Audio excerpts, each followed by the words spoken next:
সবাই তো বলছে আর বেশি দিন টাইম নেই, সামনে লোকসভা ইলেকশন। তো ইউটিউবে তো প্রচুর সমীক্ষা দেখাচ্ছে কোন আসনে কটা বিজেপি জিতবে, কোন আসনে কটা টিএমসি জিতবে, কোন আসনে কটা আইএসএফ জিতবে, কোথায় আবার কংগ্রেস জিতবে। ওদিকে রাহুল গান্ধী ভারত জোড়ো যাত্রা করেছে, তো সবাই তো সব কিছু বলছে। তো আগে আমাদের পশ্চিমবাংলায় 42খানা আসন, তো সেই 42খানা আসন আগে জানতে হবে যে কোন কোন আসনে কে কে প্রতিদ্বন্দ্বিতা করছে, এটা তো পরের বিষয়।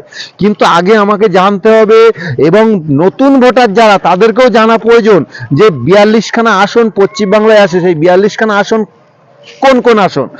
তো বেশি না বকে, বেশি না কথা বাড়িয়ে আমি 42খানা আসন সবাইকে জানাই। কেন কি এখন আমরা একটু ভালো স্ট্রং আছি সবাই। কেন ভোট সম্বন্ধে আগে বুঝতাম না, কিন্তু এখন যত দিন যাচ্ছে, সোশ্যাল মিডিয়া যত যুগ বাড়ছে, তত আমরা অ্যাক্টিভিটি হচ্ছি ভোটের দিক থেকে, তাই তো।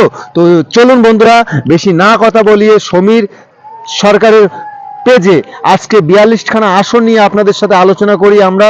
তো চলুন, প্রথমে আছে ডায়মন্ড হারবার, যেখানে খুব হাড্ডাহাড্ডি লড়াই হতে চলেছে। আইএসএফ প্রার্থী দেবে, বিজেপিও প্রার্থী দেবে, তৃণমূল শাসক দল সেও কিন্তু প্রার্থী দেবে। আচ্ছা, ওটা গেল। এবার আসে কুচবিহার, এখানে শাসক দলের সাথে বিজেপির একটা হাড্ডাহাড্ডি লড়াই হবে, ওটা গেল।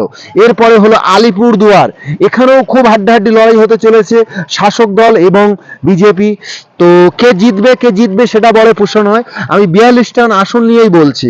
জলপাইগুড়ি আছে, ভালো ফলাফল হতে চলেছে, শাসক দল ভালো ফলাফল করতে পারে জলপাইগুড়িতে, বিজেপি ওখানে প্রার্থী দেবে, কতটা ভোট পাবে সেটা বলতে পারবো না। আচ্ছা, দার্জিলিং একটা ভালো ফ্যাক্টের জায়গা আছে দার্জিলিং, ওটাতেও ভালো প্রার্থী দেবে দুই দলই আশা করা যায়। রায়মঙ্গল একটা আছে, ওটা আছে। বালুরঘাট, এখানে বিভৎস হাড্ডাহাড্ডি লড়াই হতে পারে, বিজেপি রাজ্য সভাপতি সুকান্ত মজুমদার মহাশয় আছে এবং শাসক দলের পক্ষ থেকে ভালো হেভিওয়েট একটা প্রার্থী দিতে চলেছে। দুটো দল মিলে হাড্ডাহাড্ডি লড়াই হতে চলেছে বালুরঘাটে। এবার মালদা উত্তর আছে, সেখানেও হাড্ডাহাড্ডি লড়াই হবে। এবার কিন্তু 2024 লোকসভা টার্গেট ভিল লোকসভা হতে চলেছে পশ্চিম বাংলার ক্ষেত্রে, তার কারণ এখানে কিন্তু অনেক শাসকের সিট হারাতে চলেছে। পরবর্তীতে চলে যাচ্ছি মালদা দক্ষিণ, এখানেও প্রচুর চলবে। মালদা দক্ষিণে প্রচুর হবে। জঙ্গিপুর একটা জায়গা আছে, সেখানেও সুন্দর হবে।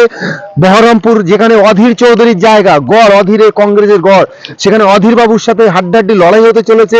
বিজেপিও একটু ভালো ফল করতে পারে, আর শাসক দল তো আছেই। মুর্শিদাবাদ একটা সংখ্যালঘু এলাকা, সেখানে বিজেপি প্রার্থী দেবে, আপনার শাসক দল প্রার্থী দেবে, আইএসএফও প্রার্থী দেবে। যদি জোট সঙ্গী হয়, এখান থেকে ভালো একটা ফল হতে পারে, জোট সঙ্গীর দিক থেকে যেতে পারছে।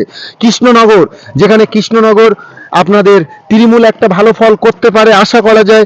রানাঘাট, যেখানে বিজেপির রানাঘাট, ওখানেও বিজেপি শাসক দল প্রচার করবে এবং তৃণমূল শাসক দল সেও করবে, দুই পক্ষে ভীষণ হাড্ডাহাড্ডি লড়াই হবে।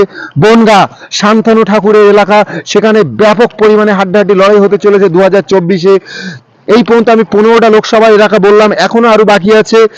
ব্যারাকপুর, যেখানে এখন আপাতত অর্জুন সিং জায়গা, যিনি তৃণমূলে চলে গেছেন, এখানেও হাড্ডাহাড্ডি লড়াই হতে চলেছে শাসক দল এবং বিজেপির সাথে, আশা করা যায় এখানে ভালো ফল করবে বিজেপি। দমদম, এটাও হাড্ডাহাড্ডি হতে পারে। বারাসাত, কাকলি ঘোষ প্রতিজাত, এখানেও হাড্ডাহাড্ডি হতে পারে। বসিরহাট, যে জিনিসটা, এখানে প্রচুর হাড্ডাহাড্ডি লড়াই হবে।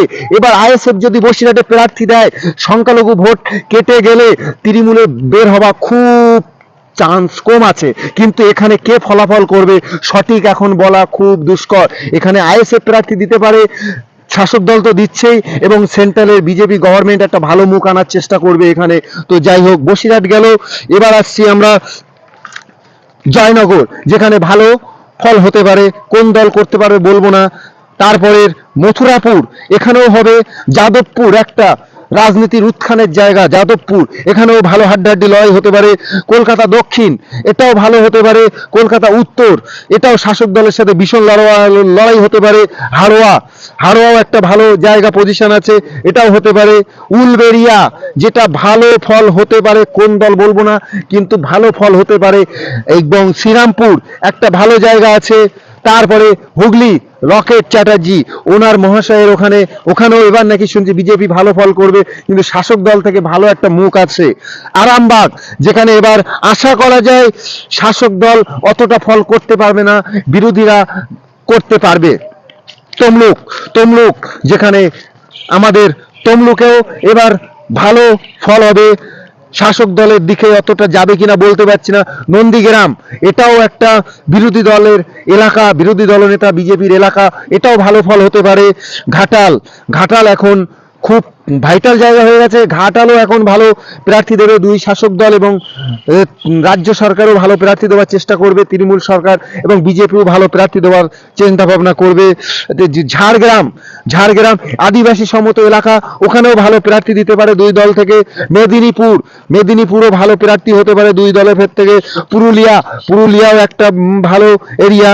বাঁকুড়া, পরবর্তী বিষ্ণুপুর, বর্ধমান পূর্ব, বর্ধমান দুর্গাপুর, আসানসোল, যেখানে এবার বাবুল সুপ্রিয় ছিলেন, উনি তো অন্য দলে চলে গেছেন, কিন্তু এখানেও ভালো ফল করতে পারে।